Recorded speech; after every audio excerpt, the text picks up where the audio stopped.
grab it onto. Normally teams will try to do that, and have arms that extend out.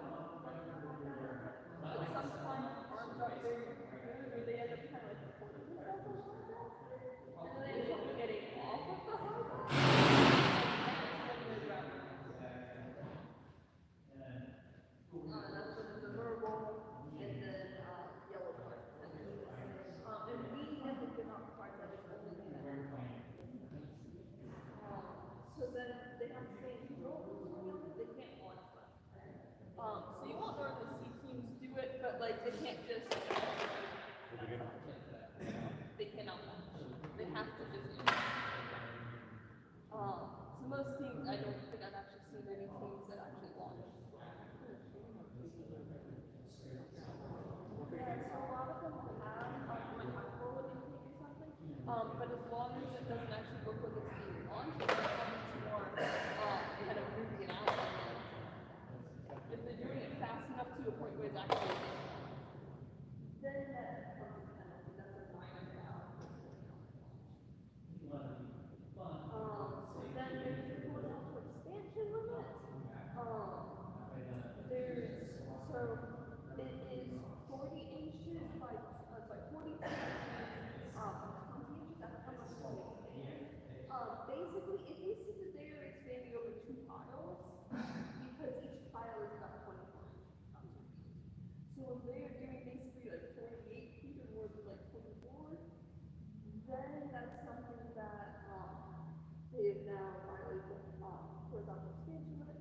As long as they're momentary, it's a minor foul. If they're using it to benefit themselves, it's going to be so if they're using that to score more, because of now it's easier for you to go from here. Ooh. I violated that. So one side it's both the sides, right? Because sometimes I've seen robot that stand there, fix and rotate. Right? The base rotates. If the base rotates, then that's fine.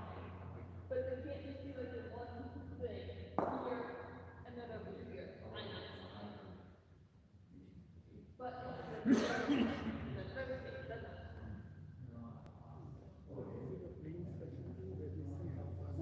Yeah, there will be inspections for this. It should never happen.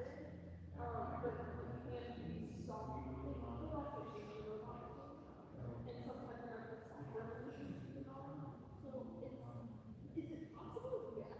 And it also has to go around the outside. And it's possible that will start. If you put where they are. Yes, we have to see it. So that's on the right. Let's see. I'll get to that with the later. For setting happening outside of the software. So you can't just like drive up in it and then step these steps. Or you could take that as a step and then. Yeah.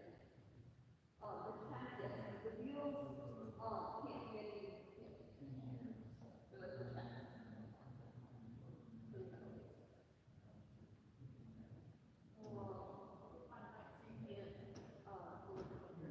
But once they all down and then it rests on that, that's fine, right?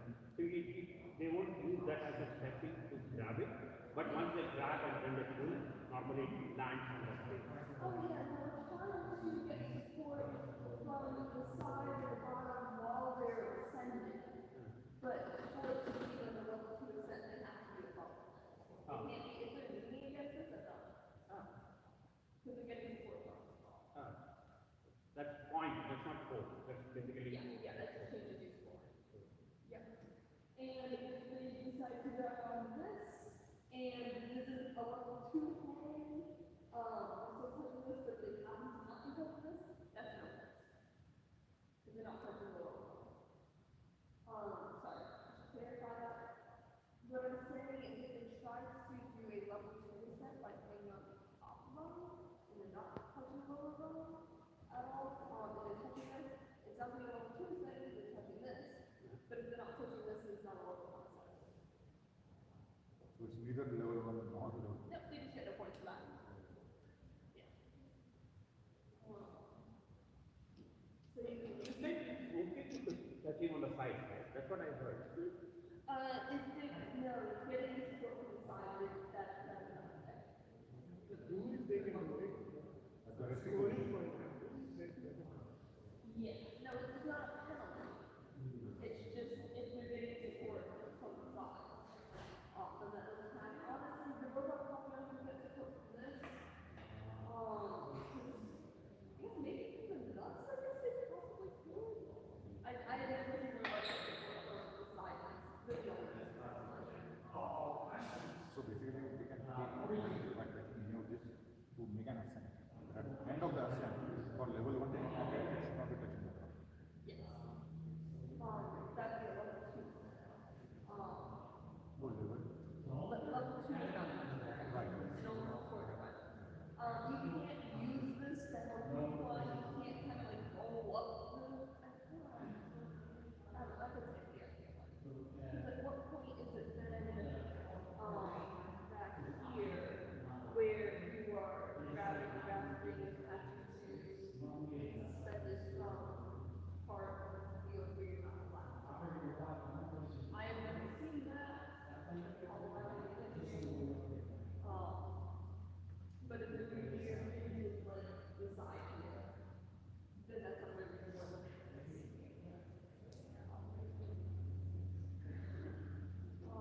So then we get then we get into some of the penalties with opponent interaction. So the meaning of a phone is not allowed, since you're basically preventing the opponent from that's going to be basically get 5 seconds. When you do that, then you have to back up one full tile to end the thing. And then you get a minor foul for every 5 seconds. So you have to do this for the duration. Basically, so this one's specifically pinning, so that's basically like the robot is just happening. It can't get it. So then basically once you see it, we start counting, and then every 5 seconds it is a minor foul until they have backed off, and there's your file system. So the other robot can be aggressive and start pushing the opponent. I mean, they could, you have to be careful with how they use it all, and how aggressively. It's gonna be normally hard for the robots to kind of push each other around, especially when they're really close together. But yeah, they kind of push each other around. You also And normally I think they block it just before they can land. Just before the last few seconds, they can come and land. If you are on the other side, they just block you. And then they go and park immediately. They stop the opponent from parking. That's how it is. so you can't shut down parts of the game though. So you can't put that also that's something interesting because you can access right now. Here.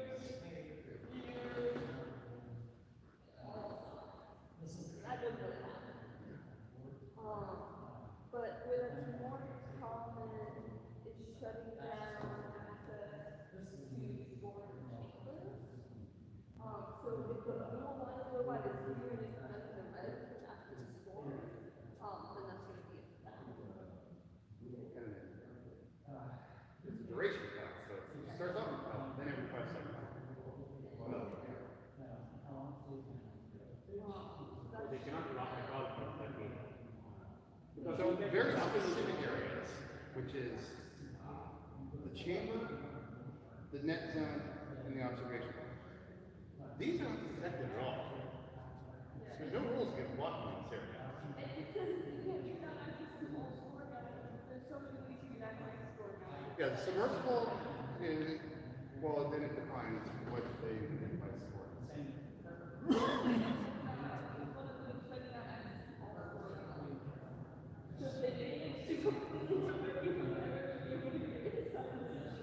Which isn't going to happen because I don't even know how to do that.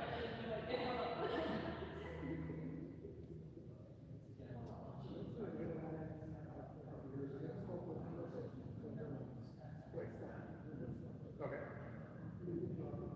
Not really. red robot dying right here, that could be a different case, depending if they've expanded out. But over here, it's not a problem. You can get past it. Nope. No matter how much space one shot, it's not.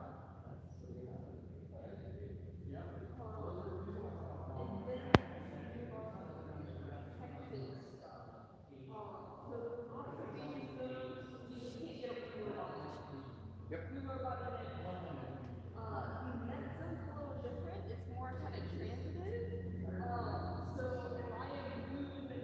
It's a case where it's either robot in there.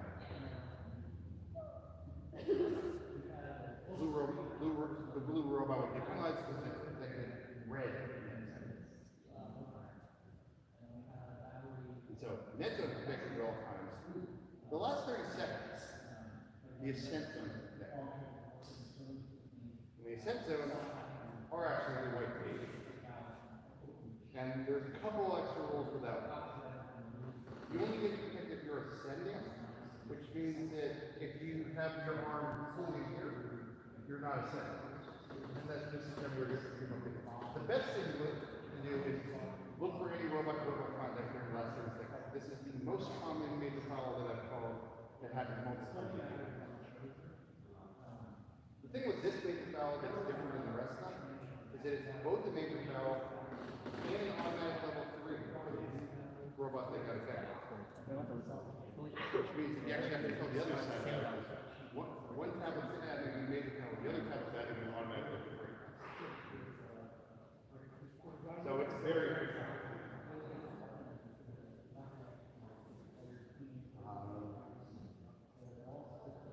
Through that page. Protect it. Plus, there. Human players. Human players are one of the most common issues. Maybe tied with controlling more than one, but probably more the common of that. So human players are working on a couple of restrictions. First one is, if there is any robot inside this zone,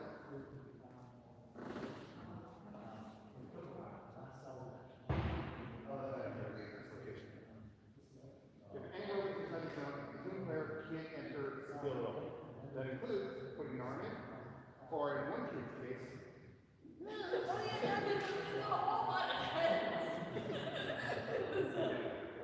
but there's also a weird loophole that they use, which is they can actually slide as long as their hands go into the field, slide that back and forth to match with their robot. The other thing is, if a robot is in contact with a horizontal, right after a robot touches it, then they use their S4 level.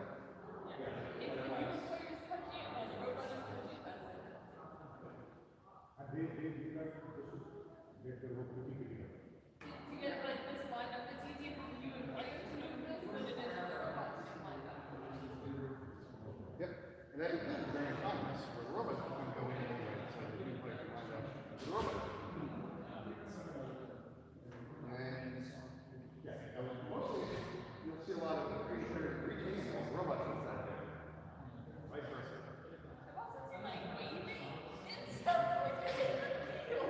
Yes. Go over there, go over there. Robots right there. So they should be going inside this. When the robots inside. They're actually working.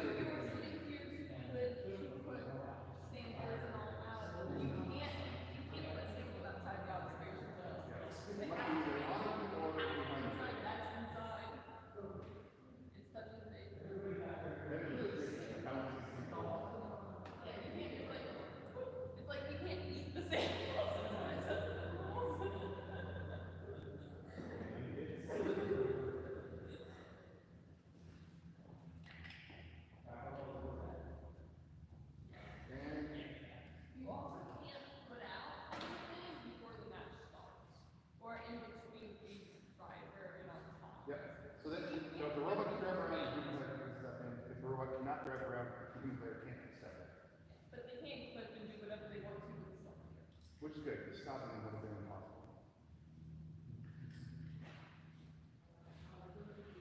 So, the human player is the one team member that's allowed to be outside the red box. The rest of the time, the entire red box is inside the red box. Human players, their job is not to fall into the field. That would be bad.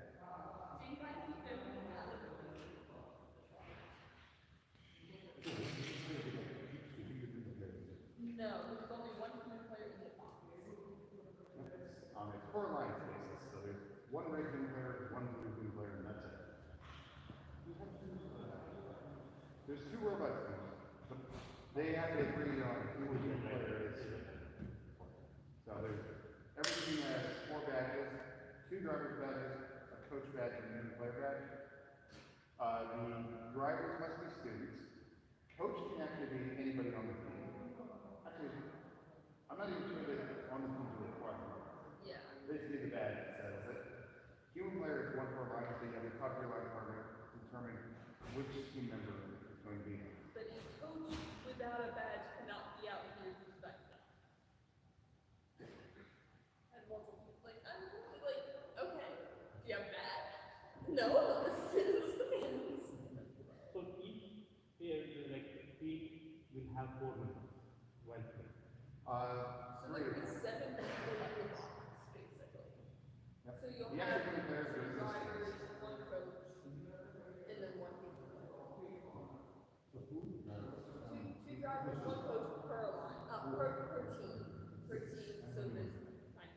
One player is the one who revolves. Yep. Oh, just so you know, if you ever want 2 teams to put off, there's a little bit more for you to grab here. Not really important because the field is better for you, the ones mostly unclipping and putting it back. And TerraBats member students that we can definitely get any volunteer.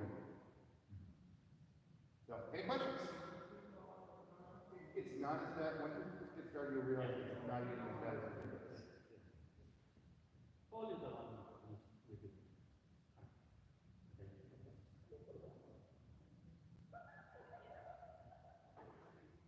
Okay, other than that, you guys have nothing to do until about 11, so feel free to wander around. Oh, wow, okay.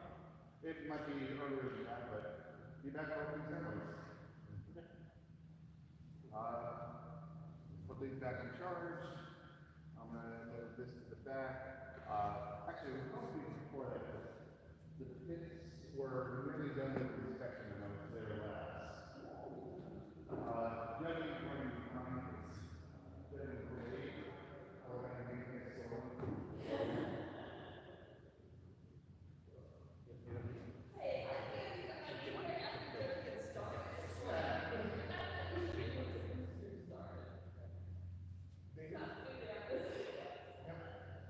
Yep, and if any students have any questions during the day, send them over to my question box.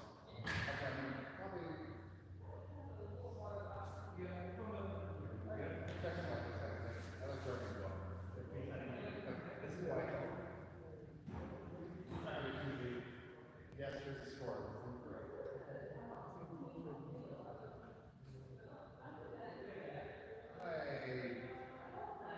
only looked through the team updates when they got up to 10. Which actually,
What?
Uh, oh, no.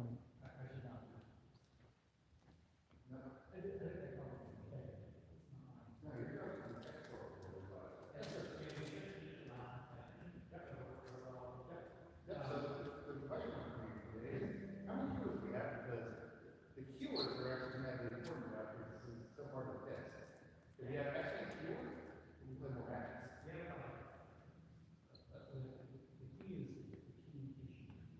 We were gonna do walkie-talkies here and two queues here, two over there.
I'm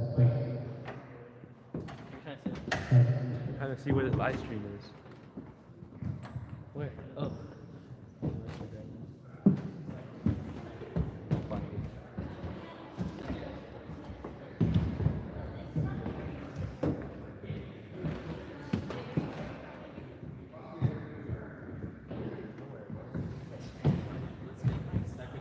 So like right here? This one? Let's go with. There you go. We'll use this section for driver's seat. So. I mean, we can get the rest of the teams, but this is where all do is driver's seat. Probably sit down. I'll be back. Was it 9 people are watching? Yeah, I Somehow know. then it comes at 255 though. That's nothing.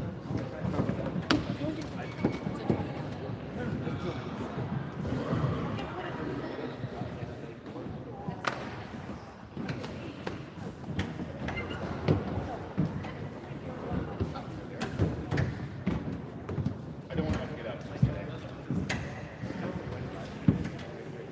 I don't know. We're gonna have to ask some TerraBats for that one.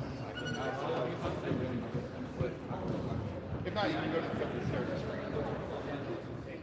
I don't know the answer to that.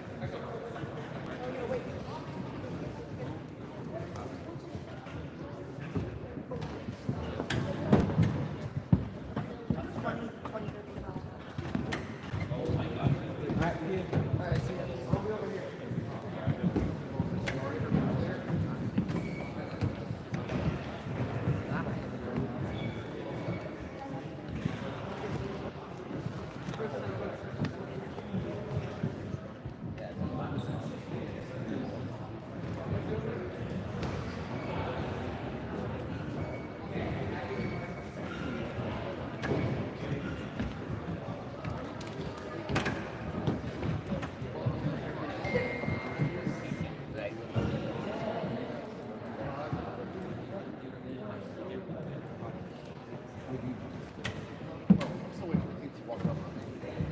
I can already tell that I don't have all 4 teams.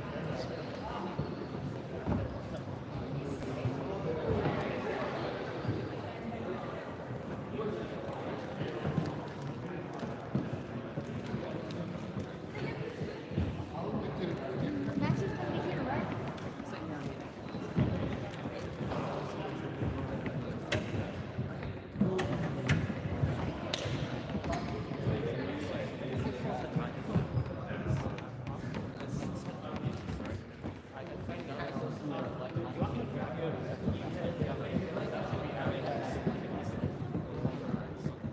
Sure, or have the keepers take it working. That's what we need. Okay.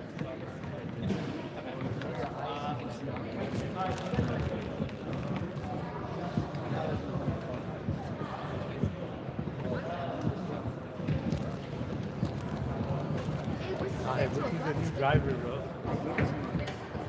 New driver.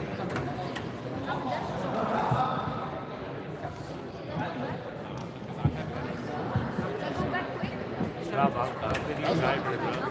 Huh? The new driver. Excuse me. Tell us. You didn't want to call. You all are recommended. Nobody feels bad.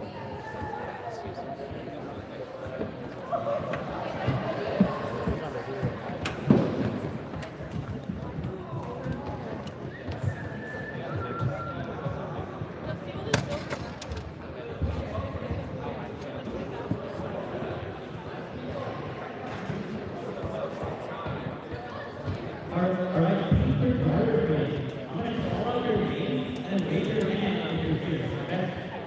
Please stand in line.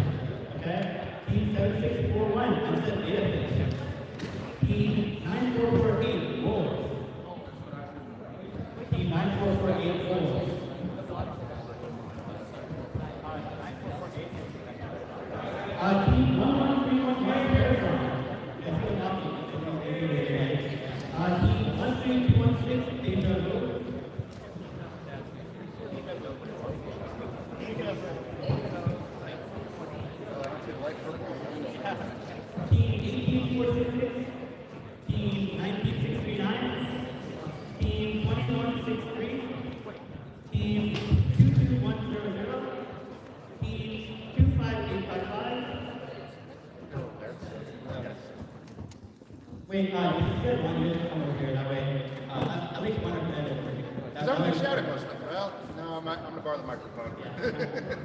Okay, team 26436. Okay. Team 27933. You can wait, you can over here. Yeah. Team 28433. And then team 28596.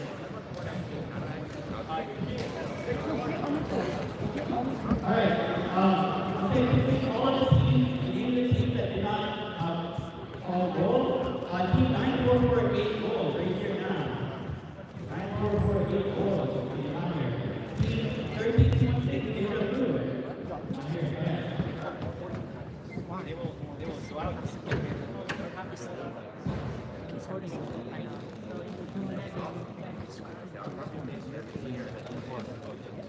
Well, eventually they'll hand me a mic.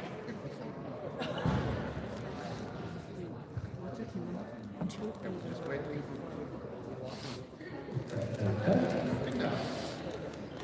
Okay. Good morning. I'm Michael. I'm your head referee for the day. So, just checking. Whose first competition is it today? Okay, so we got some new faces. So, just to give you a heads up on the way the day is going to flow, the first thing that's going to happen is driver's meeting, which is this right now. After the driver's meeting, we're going to go into opening ceremonies. So you don't even have to go anywhere, we'll just be right in the stands. After opening ceremonies, we're actually going to go straight into qualification matches. I actually have the match schedule right here. I'll hand out at the end of this meeting. So, the way this meeting is going to go for the qualification matches, everyone here is going to play at least 6 times. You're going to be alternating between red and blue, and your alliance partner will be different each time. When it's your turn for a match, please come early and queue up at our queue tables in the back. We have a blue queue table and a red queue table. Because the pits are so far away from the competition field today, please come and queue up early. That way we can keep the day moving smoothly. When it is your turn for the match, you'll be picking up your robots and coming over to the competition field, where you'll be setting up. The key thing that I'm looking for every robot to get started is that every robot should fit within that 18" by 18" by 18" field. You should reload if you would like to, directly from the human player station. Your robot needs to be touching that wall and outside of any tape zones. You also have the opportunity to adjust any of the field elements right in front of you just to make sure that they're perfectly lined up. The next thing I check is your control station. All control stations must be fully initialized and all controllers on the table in order to be able to start the match. Then I double check that everyone is wearing safety glasses and has their drivers, coaches, or human player badges. Remember, you are allowed 2 drivers, 1 coach, and each alliance gets a single human player. So discuss with your alliance partner on which team is being the human player. And remember, you're beating both robots on your alliance. At the start of every match, the announcer will always go 3, 2, 1, go. That's your opportunity to start your robot. You must start your autonomous period at the beginning of the autonomous period, or not at all. New this year is that you can actually stop your autonomous program in case something is going haywire or incorrect.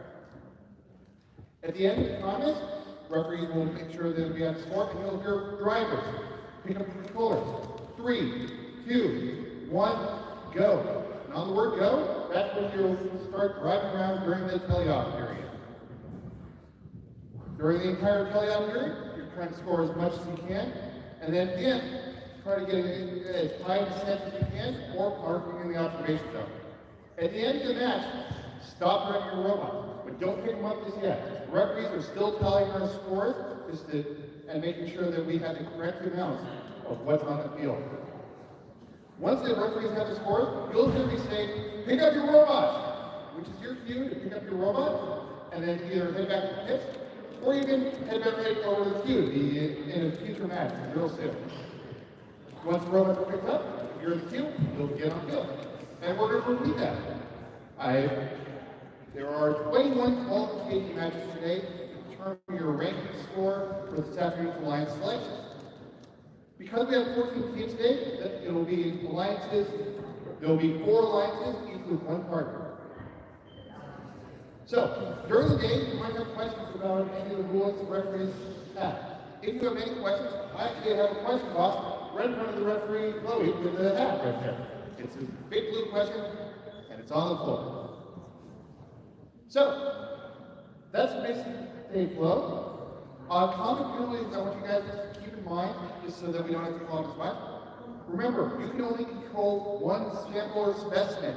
So, if one gets stuck in your robot, you can't pick up or remove another one.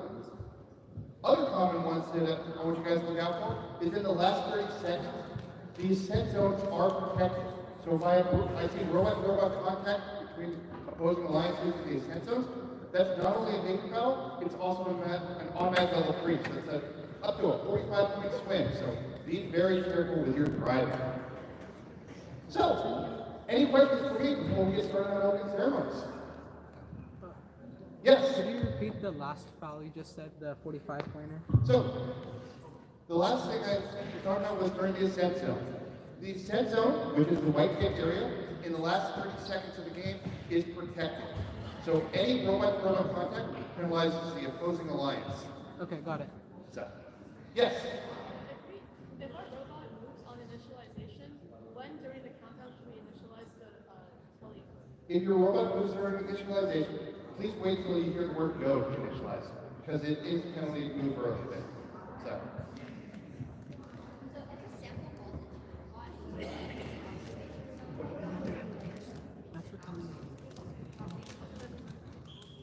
That is at least a minor penalty for touching for entering the observational while robots are there. Possibly a second one for touching a penalty, or touching a sample while it's in contact with the robot. So. Oh, if you have any more questions throughout the day, again, question box there, all of me here. Other than that, looking for my husband wants to start the opening ceremonies. I might. I'm going to get him. I should be present with Mike.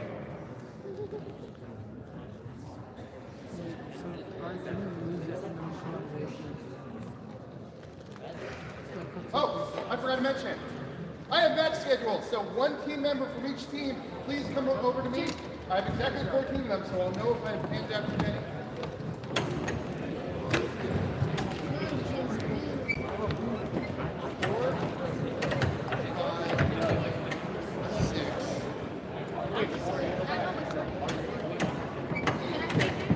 I'm gonna take a picture of it and send it. 12, 13. I know one team has an average, and it's going to be David.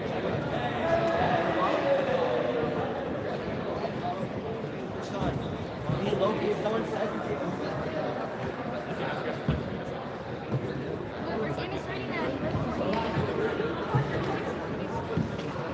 Hello everyone. Thank you for being here at IJAVVE School.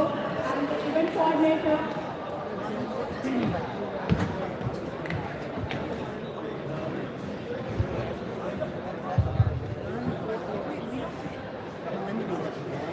Qualification. That's the qualification. Okay, let's try that one more time. Good morning, team.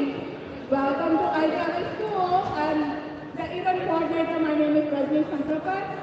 Welcome to Into presented with RTF, part of your first time season presented by Crosswalk. First is the global robotics community, preparing young people for the future. First engages students in grades pre-K through 12 in our collection of STEM programs. First globally, first robotics competition, and of course, first challenge. First Tech Challenge started in 2005 and we have grown to more than 8,000 teams in more than 55 countries. This continues the impact of first programs and you are part of this movement. All of you are here helping make this program possible for the next generation of innovators. Thank you. We can't wait to see how everything comes together as these 14 teams have been working hard to design and build their robots for this region challenge into the this year's Into the Deep season wouldn't be possible without our season sponsor RTX. We appreciate that generous support. I want to take this moment to thank really important people. Thank you parents, coaches, mentors, and volunteers who help make today's event possible. I would like to thank mentors in school and Superintendent Dr. and our board members here, and IJAVVE Principal Dr. Alvarado for their generosity in providing this space.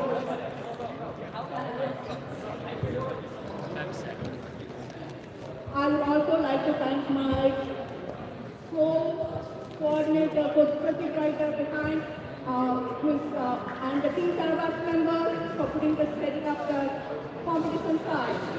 We ask of you all today to honor first ethos, gracious professionalism.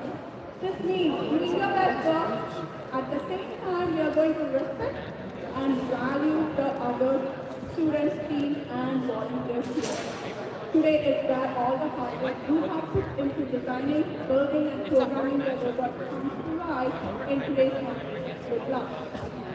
I would like to now introduce you to today's MC, Nitin.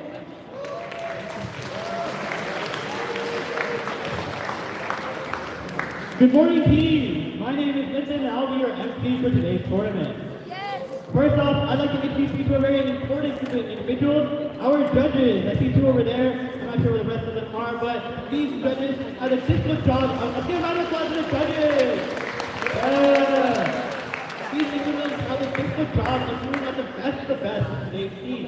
They're already been busy this morning interviewing teams and reviewing team information. They'll be in the pits watching matches and deliberating later today. We look forward to seeing the outcome of their hard work today at the award ceremony. Let's give them another big round of applause to the judges. Next, I'd like to introduce you to the first technical advisor, the control system advisor, and the robot inspector. Our technical volunteers know the ins and outs of the robot control system we use to run this competition and are key to keeping the event moving smoothly. They ensure the robots are running properly on the field. Let's get a round of applause for the FDA.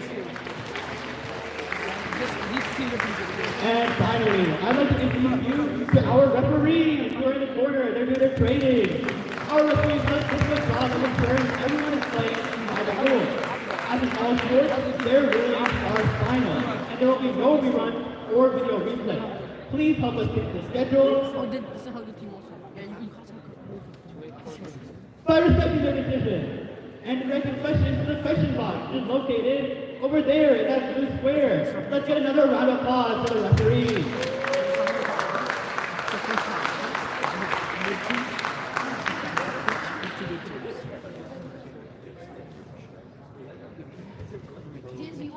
I'd now like to introduce and thank our program and delivery partner from Playing at Learning, Mark Edelman. Let's get a round of applause for Playing at Learning. All right, I'll try to keep this short. I have a little bit of tendency to monologue, so if monologue is done or something, that'll be a clue.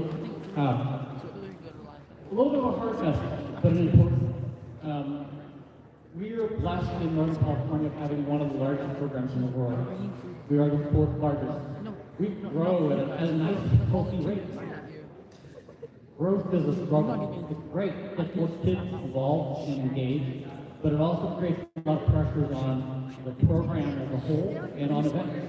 You all have experienced how hard it is to get into events. There aren't enough. We'd like more. Well, first is the process of hiring a development person to drive fast. They'd like to see 17 to 18% growth every year for the next 8 years. So all you math experts out there, if you're really good at compounding math, that's double every 4 years now. So in 4 years, we'll be 500 teams instead of the 250 we are this year. And at the end of their target goal, we'll be 1,000 teams. So the underlying message there is, we need more of everything. We need more events. We need more volunteers. We need more money. We need more marks. We need more people willing to help support the infrastructure to make something happen, right? So far this year, I've come close to canceled a couple of events over volunteers. Well, everybody here can be part of helping source volunteers to support the event. We haven't had enough events to support a reasonable level of play. This year, we're working on the 1.7 events per team. That's okay. We like to try to get to 2.5. At 2.5, lots of teams that want to play get a chance. About a quarter of our teams get to play 3 times. About half of our teams get to play twice. And the teams that are just learning and don't really want to play more than once, they have something that they can get to. Unfortunately, this year I have a couple of teams that aren't going to get to play at all. Nope. Not many. We worked pretty hard to try to get them engaged and involved. Not many. I'm only going to have, I think, 12, 13 out of the 250 that got to play that year. And that's not a nice comfort. That's hard. We need more event sites. We need more people engaged and involved. I know some of you are teams that don't have access to an event host site. There are ways to work around that. You look at things like Google.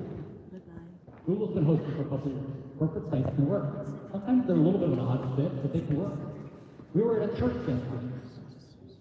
Right? Church has a nice gymnasium. Work. You're pitched in a cafeteria. You're at a gym in a shared campus. This is a district facility, not a campus facility. What are you doing to look around and help find spaces? It may be that you can't find them. What are you doing to help the people that can find them? Right? So, if you're not helping, then in some sense, you're kind of part of the problem. Right? For many years, we've talked about if 1 out of every 18 took the time and energy to do what our host team here today is doing, host an event to serve all of you. 1 out of 8, everybody gets to play twice. If they host a double field event, that number gets bigger, not smaller. So it just takes 1 out of 8 to make it work. Funding is going to be a big problem. So as we continue to grow, it is going to get harder and harder to get into our regional championship. Right? My regional championship currently is at 48 teams. And we've capped it at that for the last handful of years because it is brutally difficult to find a facility that we can fit into and afford that will support more than that. Right? Not many schools have 2 large gymnasiums. I've got a bunch that have 1, but their second gym is a practice gym and it's small, barely bigger than a basketball court. 48 teams fits into a smallish basketball court in a really cozy way. So I need more space. But if you stop and think about it, right now at 48 teams, we're just shy of 250 teams this year. 48, that means 1 out of 5 teams is going to get to go to the regional championship this year. If First has their way, and I can't throw my championship, in 4 years, 1 out of 10 gets to go. In 8 years, 1 out of 20 gets to go. And that sounds really bad. So we are, as a community, are going to have to figure out how to adapt. There are lots of different things we can explore and try. So, first couple times I did this Zoom talk, people said, you don't have a call to action. Well, my call to action is, we're going to host a couple of town hall calls at the end of the season. We're going to talk in more depth about the things we as a community can do to adapt to this change. I don't have the ability to stop First from trying to recruit teams.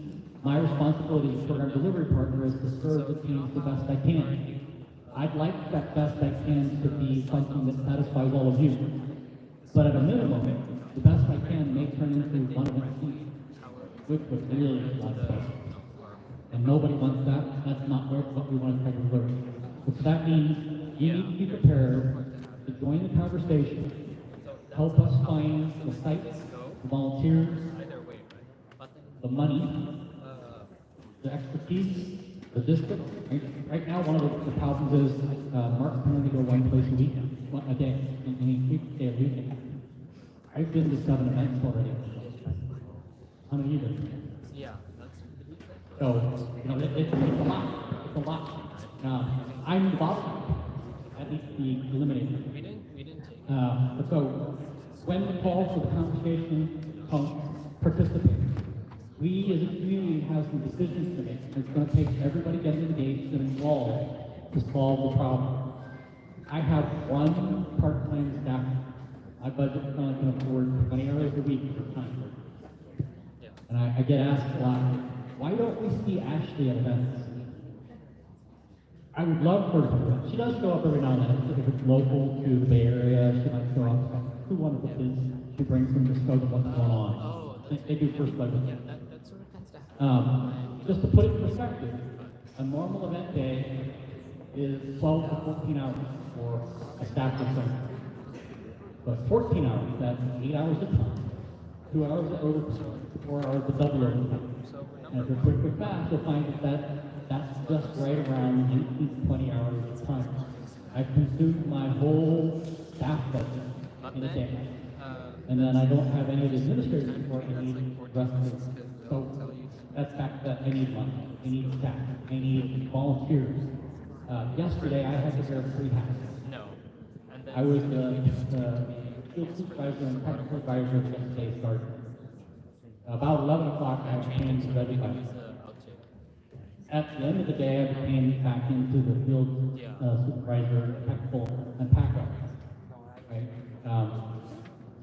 The day happened yesterday, mostly because a few people responded to a panicky 9 p.m. Friday night email. Oh. And that's a hard way to deliver events. So when the call for volunteers goes out, be part of service. It really is part of what makes it work. Help the events that exist continue to grow. Help us find more sites. Connect us with sponsors that can help us fund so that it doesn't all fall on your back. I had to raise my prices again this year because I'm at the point where I now have to pay for hotels and travel budgets for people going to support your events. So it's fair that it comes from the fees of the event. Last thing I'll say before I stop the doom and gloom. Today, one of the things I really would ask you is don't make the event organizer's day hard. Right? One of the truths is if they have a hard day, they're much less likely. We need them to have a good day. So keep it positive. You got something you want to say to me? Say good things. You got something you want to complain about, a concern, something you want to break? Talk to me. I'm happy to hear those conversations. It's actually useful for me. It helps me understand where the pain points are for all of you in a program-wide perspective. But that allows me to have my tournament person come back next year so that we continue. Because growth is even harder if I have to replace the message that disappears. Right, so I need you all to help me. So I'm in an orange shirt today. Thank you for playing. This is what happens when you stay in your life. Oh, you're getting used to that? I'll have an orange one. Maybe should have been a little bit more specific. So enjoy the day. When the call for help comes out, when the call for conversation on how we're going to manage growth comes, please answer the call, join the conversation. We need everybody in the community to really pitch in to make this work. Otherwise, we're going to get crushed by the work. And it's going to turn into, I might be able to get to one event in the season. So, help us, help you. Thank you. Enjoy the day. Let's get a round of applause for playing everything. Now, here's the general schedule for the day. In just a few moments, we'll begin our qualification matches. Following the qualification, we'll move on to an alliance selection, where the top-ranked team will choose their alliance partners for this afternoon's match. We will hand out awards during our playoff matches, culminating in our event winner awards and the Inspire Award. Before we begin the matches, please rise to the national anthem. You have to, bro.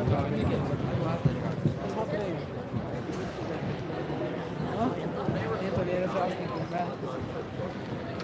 Oh, yeah, that's exactly. Who's singing? Oh, the main speaker. Where's the flag? Where's the flag? Yes, they can hear us. Where's the flag? Where's the flag?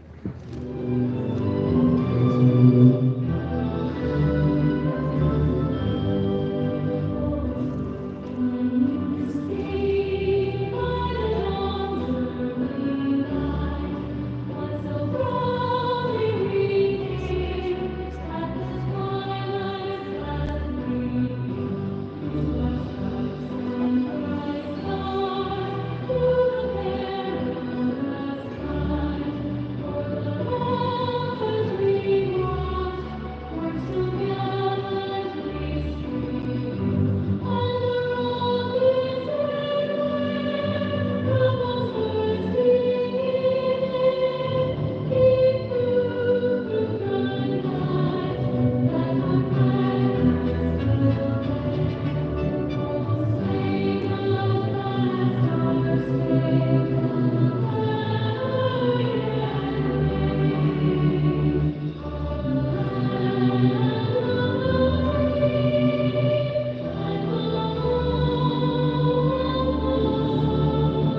Team, are you ready to dive into the deep? Teams in the first match, please take the field as we get ready to start today with match number 1 of the 2024-2025 Perfect Dive season here in San Jose. Good luck to all the days competitors. Let's get a round of applause. Teams in match number 1, team 22-100, team 28-5, team 19-9, and team 132-6. Please make your way over to the field immediately so we can start match number 1. As well as team 18-466, 11311, 26436, and 25855. Please also make your way to the team.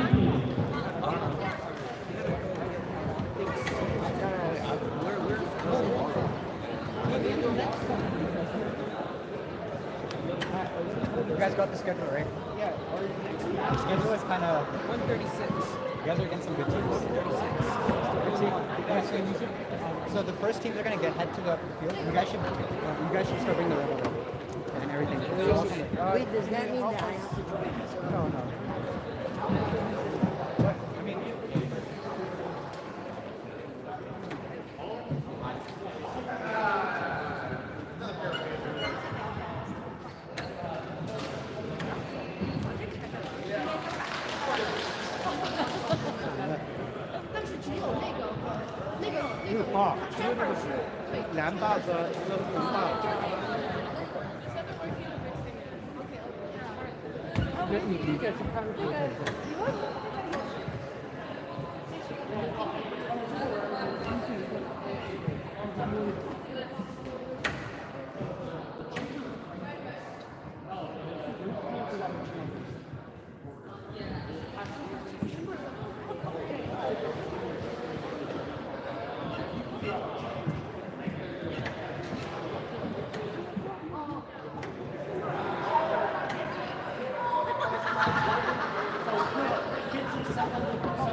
这拿出来的是不是有点？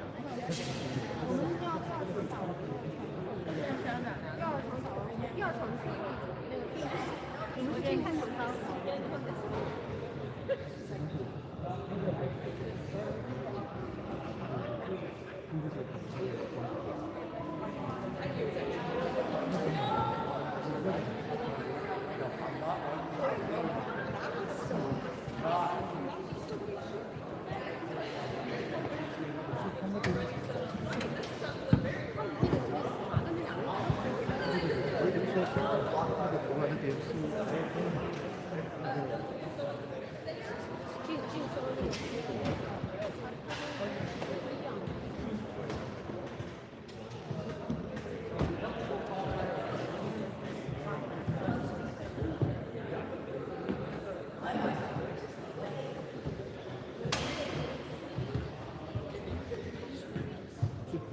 右手所有人都准备了，要在那上面写，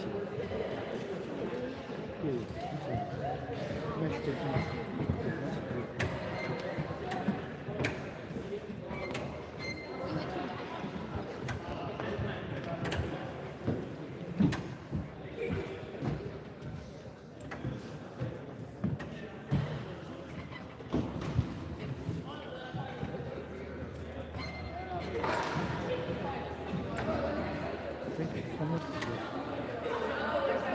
我去找他们。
It's called basic. On it. She gave me her phone. I didn't realize I was the whole for the rest of the day. I put it on the counter.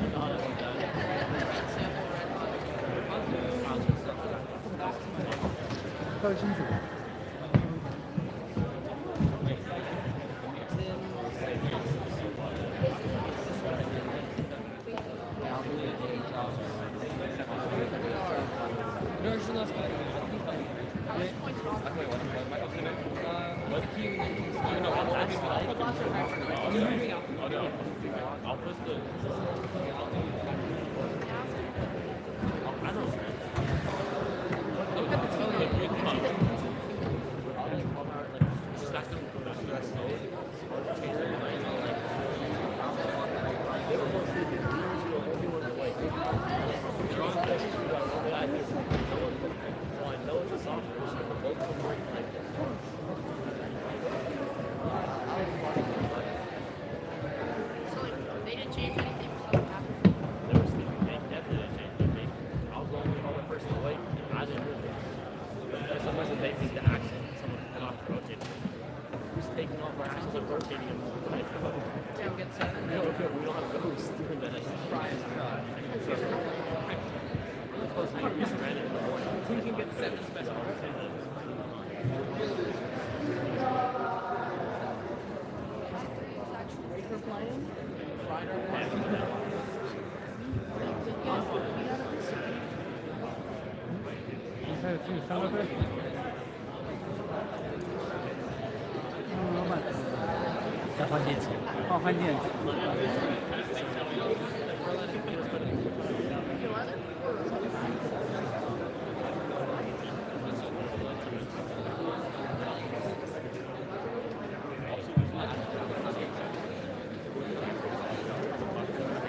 Let's introduce the teams for qualification match number 1. On the red alliance, we have team 22100 maximum overdrive from Fremont, California. Let's get a round of applause. And their alliance partner, team 28596 Hypernova, also from Fremont, California. Let's get a round of applause for the red alliance. And on the other side of the field, we have team 1969 from Fremont, California. And their alliance partner, team 13213 Deja Vu from Santa Clara. Let's get a round of applause for the alliance. Why are we driving?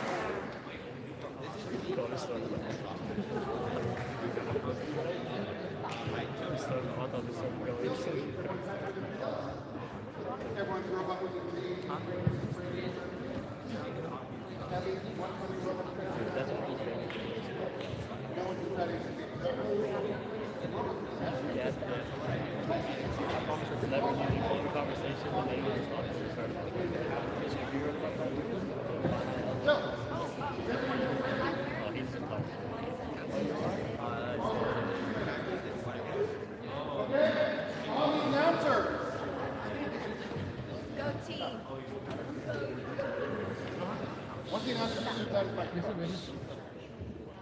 With everything ready for qualification match number 1, let's begin the match. In 3, 2, 1, go!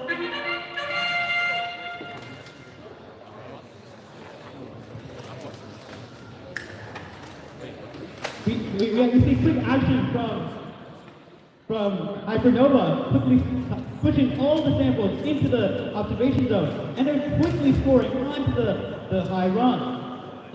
They attempt to intake yet another sample. Let's see if they're successful at that. As we have 2 seconds left in the autonomous period, let's see what all the teams do in the next 2 seconds. Pick up your results. 3, 2, 1. We see action on both sides of the field as team 1969 gets ready to score a sample into the high bucket, while their Alliance Partner team 13-216 also gets ready to score. We see action practice from Hypernova quickly cycling those pre-placed yellows, while their Alliance Partner team 22-100 attempts to grab a specimen from the Alliance wall. Can I have somebody's phone for that long? We see more action from Hypernova as they quickly cycle those samples into the high basket, scoring 8 points for each sample they place into the high basket. Team 13-216 is quickly moving over those blue samples over to their line partner. Maybe they're trying to throw diving to separate over, while Hypernova is quickly cycling sample after sample into that high bucket. Team 22-100 is quickly placing those specimens onto the low rung, while their line partner team Hypernova is transferring another sample and being ready to place it in the high basket. Pitch isn't moving because it's trying to run to a position that and because it's The first score of 16-119, what teams try to do in the last 30 seconds of the match, as teams get ready for the end game portion, and they can begin here to start the event. We're now in the last 30 seconds of the match, as teams quickly move samples across the field, scoring it into the various parts of the game. Let's see which teams decide to start ascending or beginning their part. With 50 seconds remaining in the match, teams are quickly cycling sample after sample. With 5 seconds remaining, 5, 4, 3, 2, 1, and that's the end of the match. Let's get a round of applause for all the teams.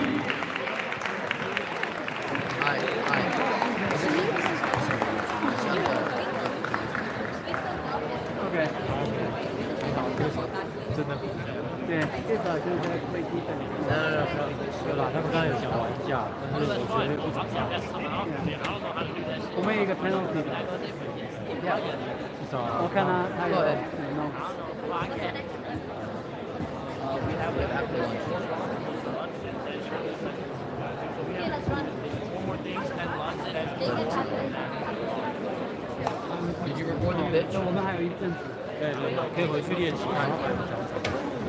A video of it. I said record a video so we can see the system. There's a whole thing in this. I gotta put my finger on it. You're the one that pointed it out first.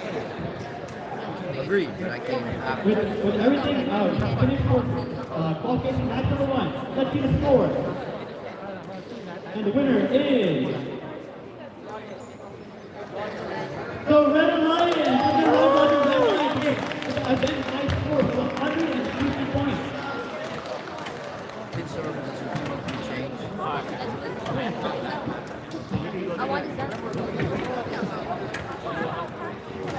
Yeah. No, I'll relax.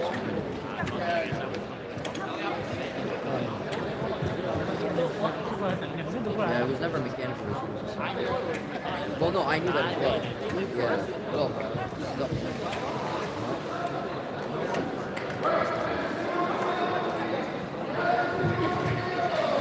No, yeah, silly. They physically couldn't have moved out of place. That's what I was saying.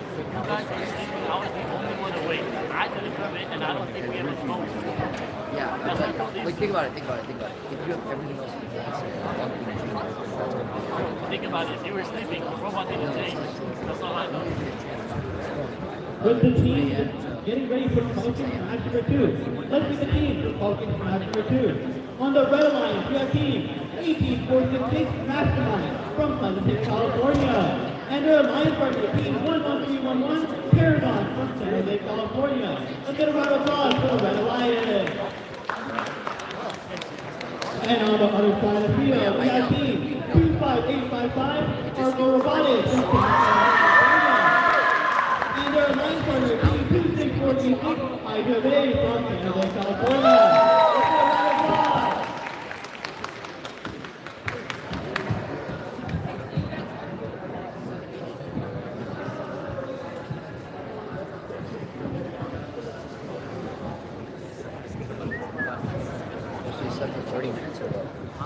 dressed up for 30 minutes. So, yeah.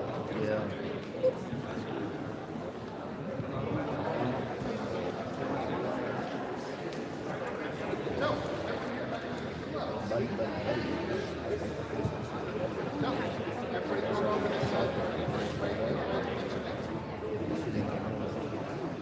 Yeah, even when you fix it, you have to, if you try to program it. Yeah, we can replace it with, I brought a 35 kg. Yeah, give me 30 seconds. Yeah, back. Yeah, 35. I don't have a program. We'll see if we even need a program. Yes, we check the full range of it, and then if we don't need to change it.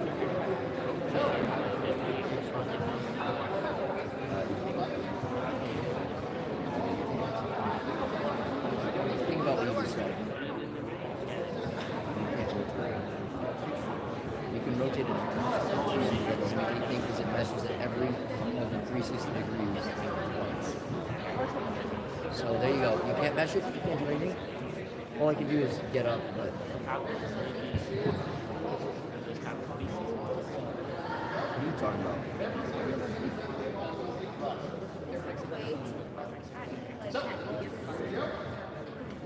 Yeah.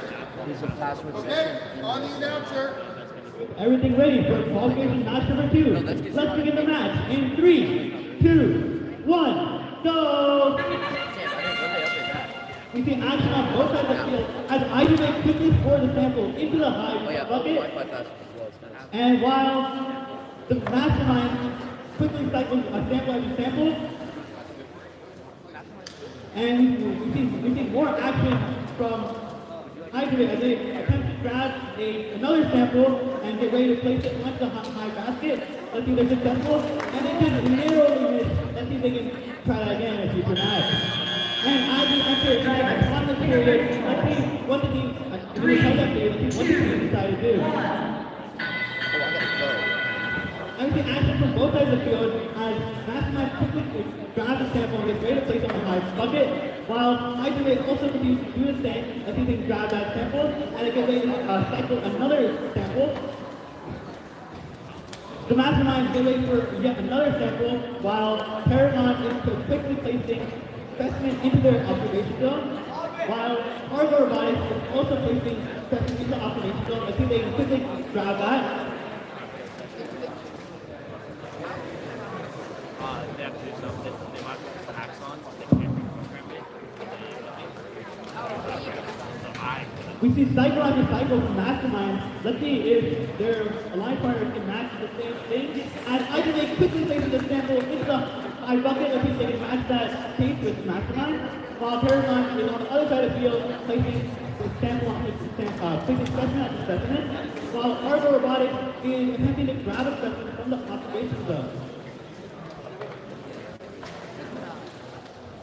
With 50 seconds left in the match, the current score is 50-188. Let's see if the Blue Lions can match the pace and recoup some of the lost points. With 40 seconds left in the match, let's see what the team try to do in the last 30 seconds. IJAVVE places yet another sample into the high bucket, while the Mastermind is also looking for a sample onto the high bucket.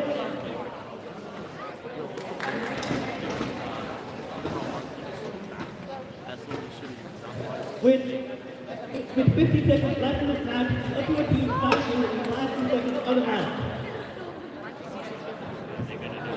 With 10 seconds remaining, let's see what team sidles in the last 5, 4, 3, 2, 1, and that's the end of the match.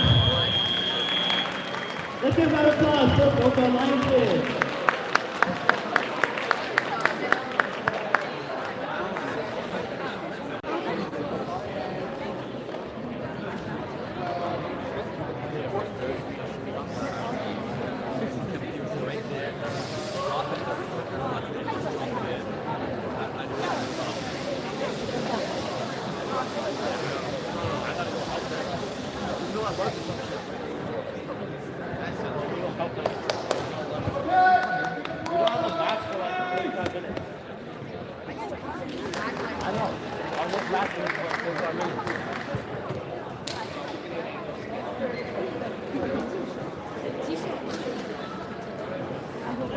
Let's see the scores for ball game match number 2.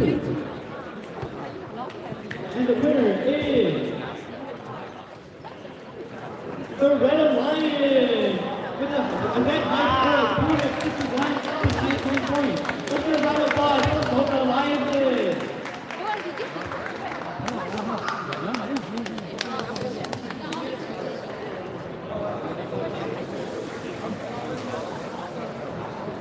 Someone's got like majors.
Let's choose the team for qualification match number 3. On the red line, we have team 9448 Wolves from San Francisco, California, and their alliance partner team 28433 Philippines High School Raiderbots from San Jose, California. Let's get a round of applause for the Red Alliance. And on the other side of the field, we have team 7390 and Ted Jellyfish from Saratoga, California, and their sister team, Team 7641, and Ted Betafish, also from Saratoga, California. Let's get a round of applause for the Blue Alliance.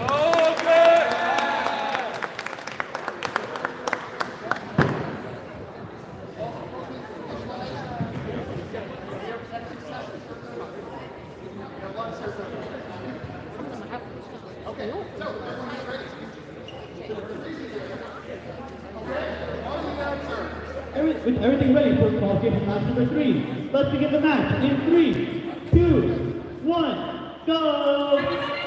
And we see quick action from 7641 as they quickly place the sample into the high bucket, while on the other side of the field we have 7390 quickly placing sample after sample in the observation zone, and on the other side of the field, Raiderbot attempting to grab a sample from the pre-placed samples while they've already placed their reload, while 7641 is placing sample after sample into the high bucket, and their line partner team 7390 is quickly has just narrowly missed one of the specimens.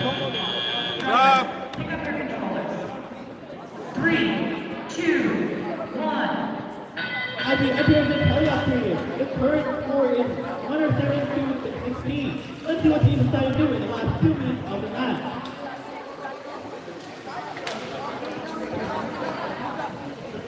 We see quick movement from 7641 as they cycle sample after sample into that high bucket.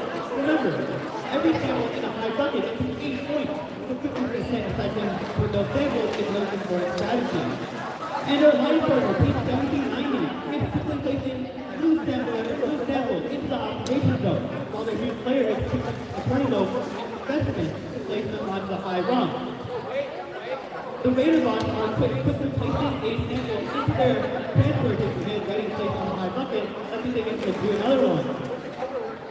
While their alliance partner, team 9448 Wolves, is quickly grabbing another sample to place it into the observation zone.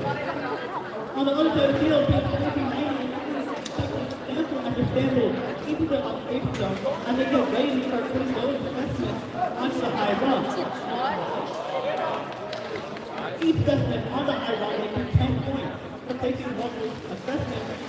dive.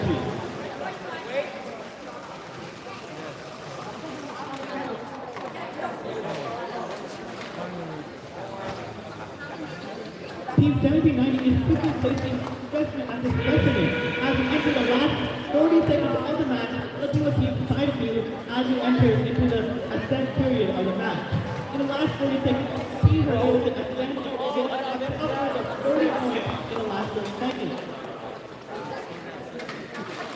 You can actually the 1790 as a especially as a specimen on that high run. The first score is 203-24 in the last 5 seconds. Target scoring, attempt technique, along with team 79 as the football game in front of the Alliance. Let's get a round of applause for both alliances.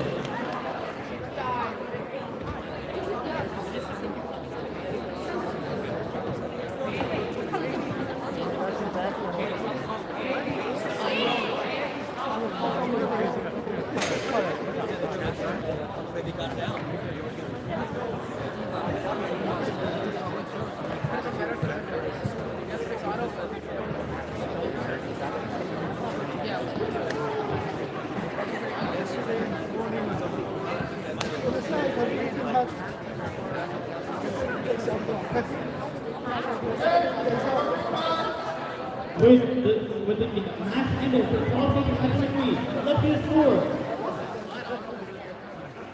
And the winner of qualification match number 3 is the Blue Alliance with a score of 259-28. Let's get a round of applause for both the Alliances.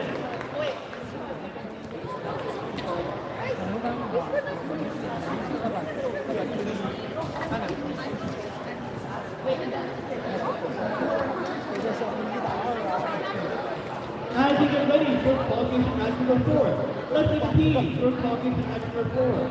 On the Blue Alliance, we have team 2152 from Medellin, from Valle, California.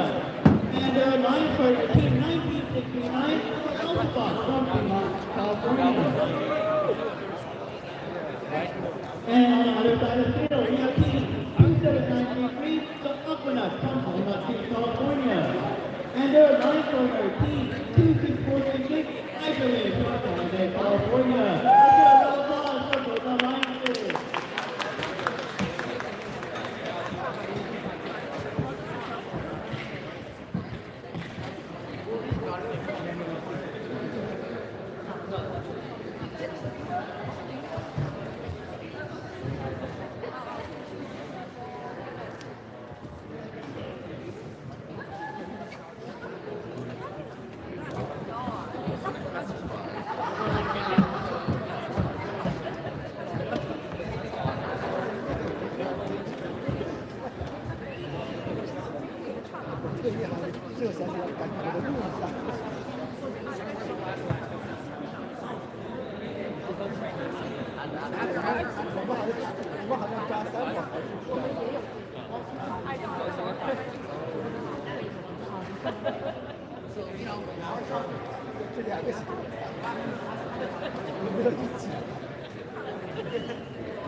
会这样跟我们暗示。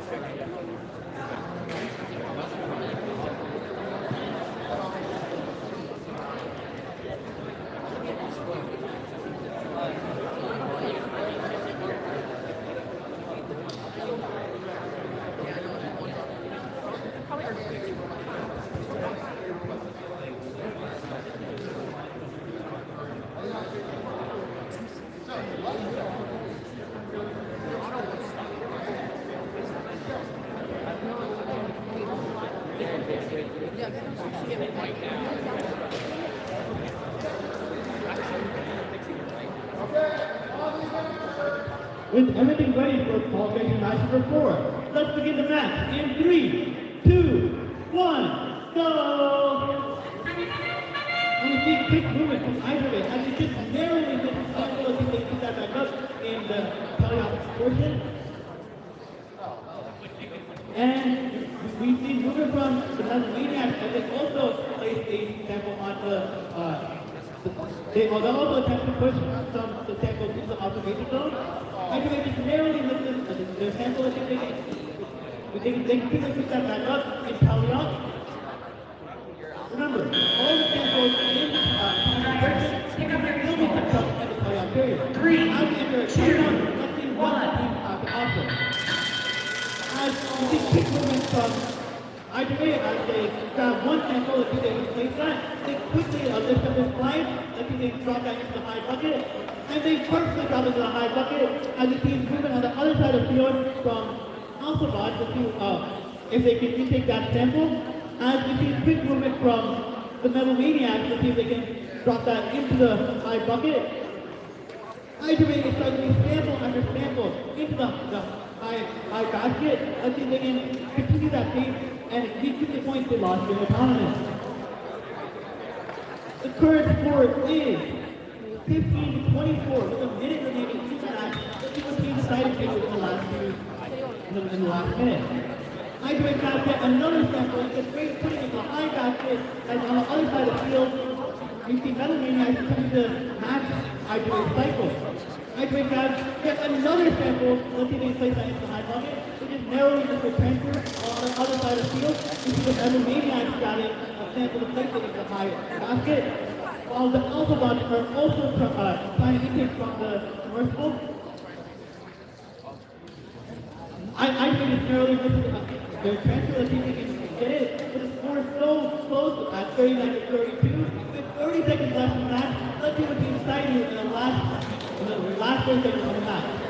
This is a match that we decided to play as team seconds, so driving is extremely important in the last few seconds.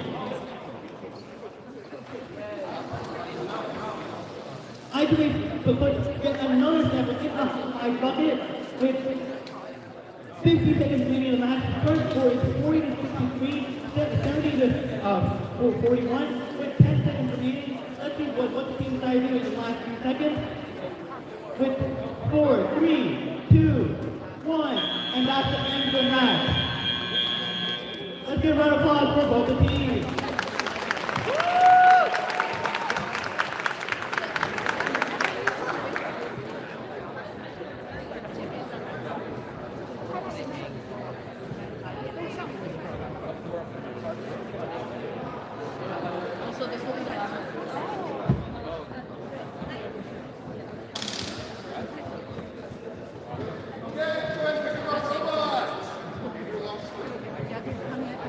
With this match ended for qualification match number 4, that's the score for qualification match number 4. And the winner is the Blue Alliance with a score of 85-51. This is such a close match. Let's see what the teams are doing in the next few matches.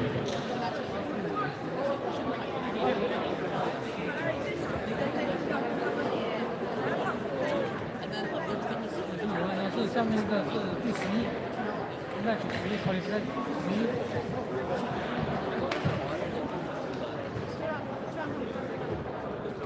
不要给到，不要打到。喂。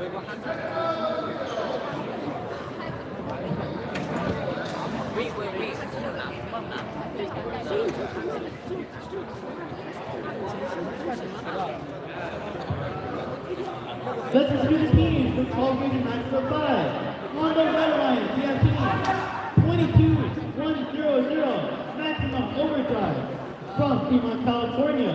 And their line partner, Team 1790, and Dick Kelly for Team Saratoga, California. And on the other side of the field, we have Team 28433, Silver Creek High School Raider Ball from San Jose, California.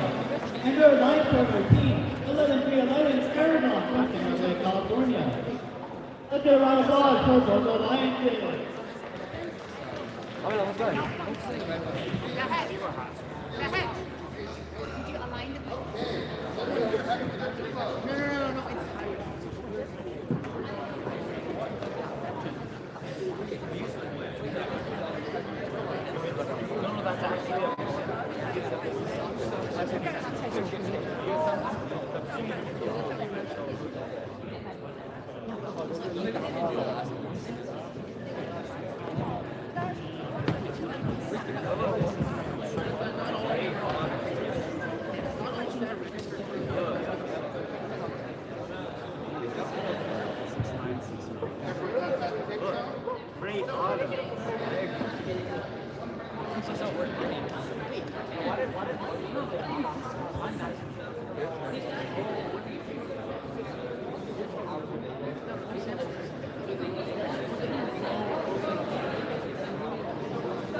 Okay, on the announcer. With everything ready for qualification match number 5, let's begin the match in 3, 2, 1, go!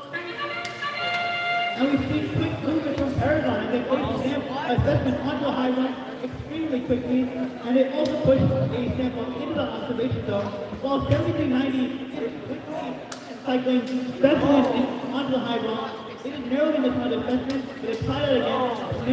Maybe they're not in wrong, but let's see if they can recoup those points during the tally period. While Paragon just narrowly missed one assessment, we have 2 assessments on a high run to the blue line, and 1 assessment on a high run to the red line. As we enter the tally period, let's see the two side moves the last 2 minutes of the match. With a current score of 59-23, let's see what team want to do in the last segment.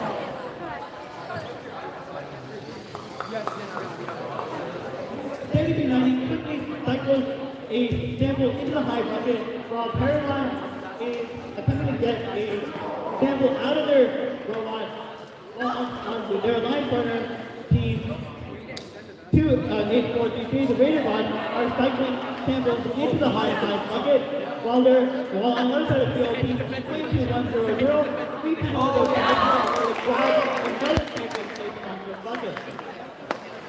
Team 1790 grabs yet another sample and lays it onto the high bucket, while Team 11311 Paragon gets ready to place a sample that places specimen onto the high run.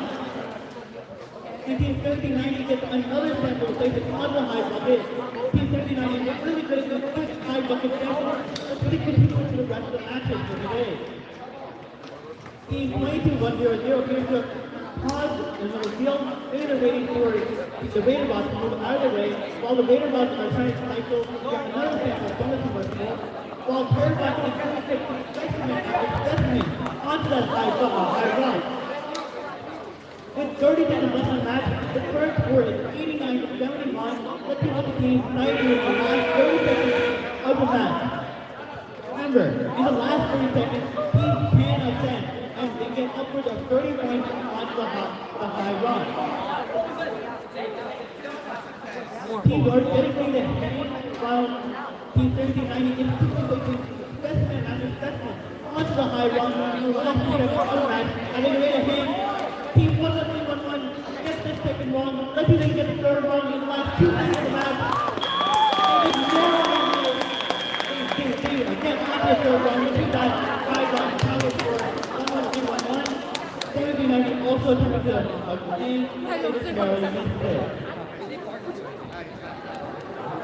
again. Did they get third here?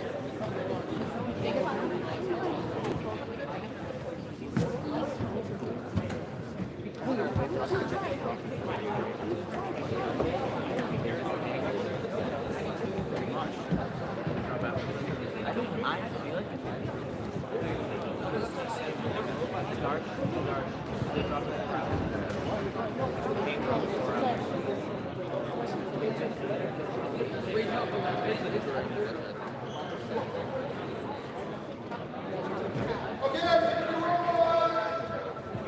Everything ready, with everything finished for qualification after the time. Let's see the scores.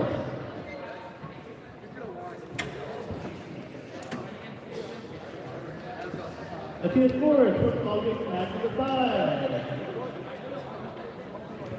And the winner is the Valle with a score of 136 to 122. All winning from that.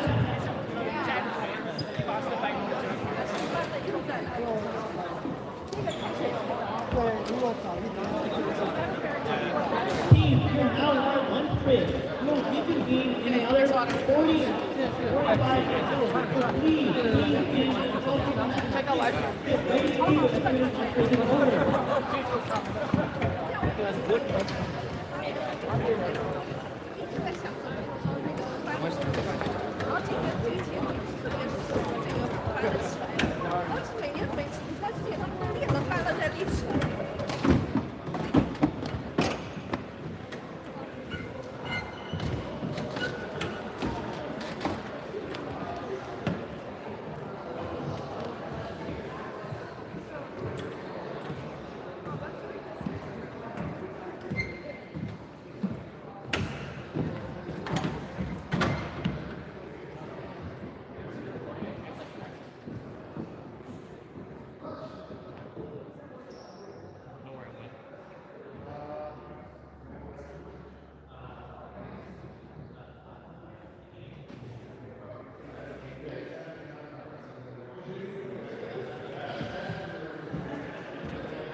Thank you.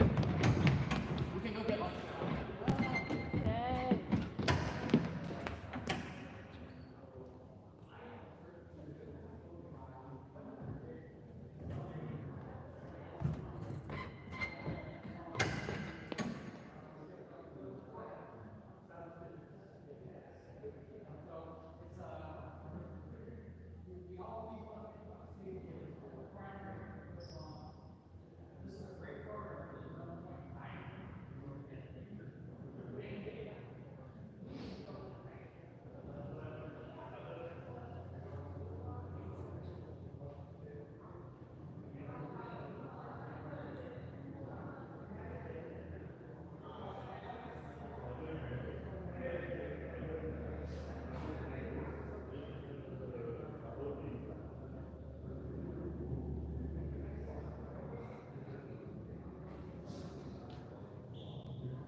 It looks the same. I mean, you can't tell like half the centimeter.